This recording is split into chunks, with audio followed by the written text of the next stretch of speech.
Do you know that movie cliche? A secret door, and the only way to open it is to pull a specific book. I really needed to hide this room in my house, so I came up with a way that anyone, even you, could hide any room. You could make it so they're 100% hidden. Well, maybe not 100%, but it does do the book thing.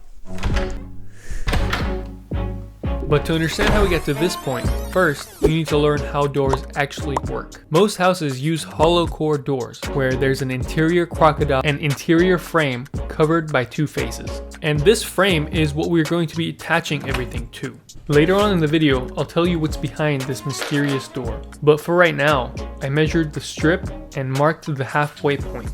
This should give us plenty of strength for the screws to bite into. For the main body of the shelf, I ripped some scrap plywood into 11-inch boards. Then, utilizing my chop saw, I cut the top and bottom and held them in place using corner clamps.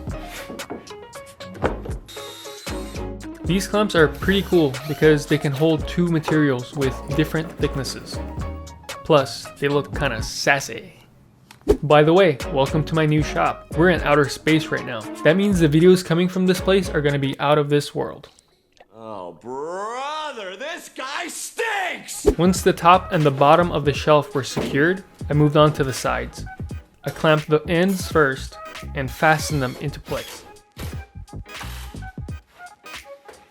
The reason I did this is because there was a huge bow in the piece of plywood.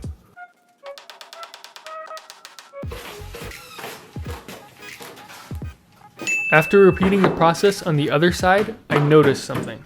So there's a problem here, do you see it? It doesn't look hidden, it looks like a door. So let's solve that. Oh, by the way, try to guess how tall I am from standing in this doorway. There were many ways that I could have covered the back, but I decided to go with hardboard because it's fairly inexpensive and can be painted easily. So it was just a matter of cutting it down to size and fitting it into place.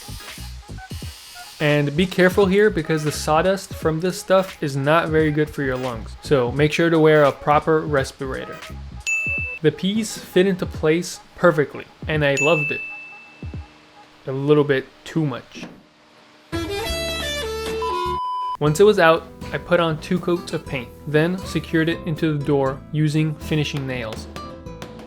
So remember, the idea here was to be able to pull a book and open the latch without requiring any sort of special hardware. But the handle that was already on the door wouldn't work. So I used one of these lever style handles, which will work out great. To properly mount it, I snapped some holes into a piece of metal and secured it in a way so that if anything went wrong, I could always open it with a pair of pliers.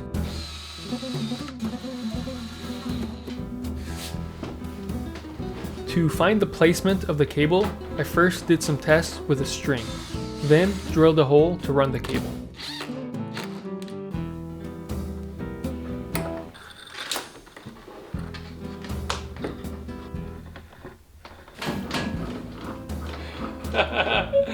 It works so well!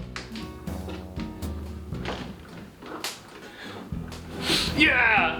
Using more off-cut plywood, I cut 5 shelves and roughly spaced them out, making sure to leave a shelf to hide the mechanism.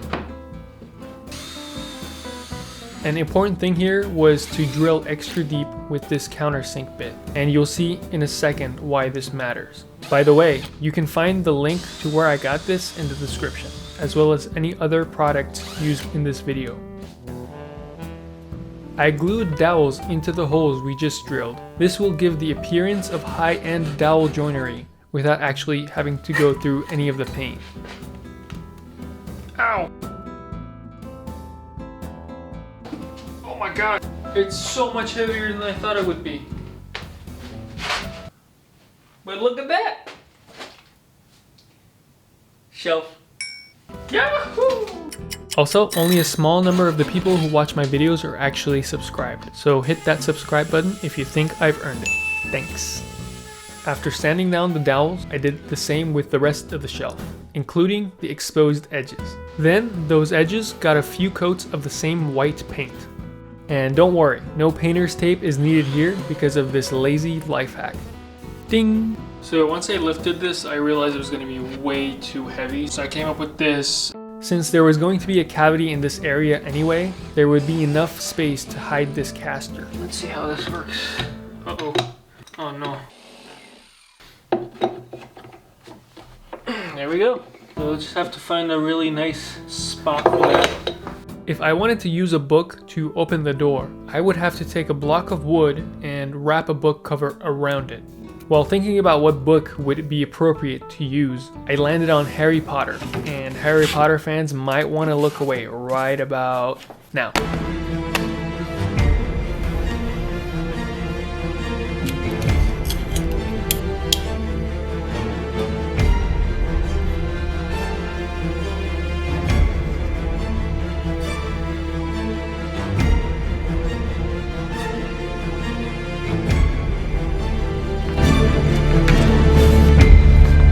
Just kidding, you didn't actually think I would cut up a Harry Potter book, did you?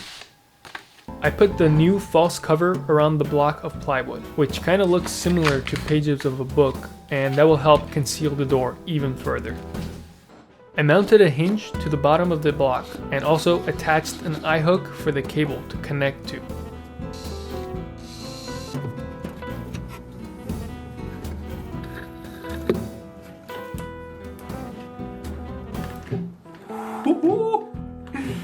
A detail that I definitely did not forget about was to cut a recess for the hinges, which I did with a router. Then I could take it to its final destination and set some spacers underneath to get it up to where I could reattach the screws. And get ready, because you're finally about to learn what's behind this mysterious door.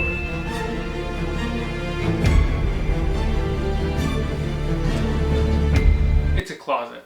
As it turns out, the caster had to be at an angle, so I put it on an angled piece and used a bunch of blocks to hold it in the right place. That's not going anywhere! Shh, this is another secret compartment.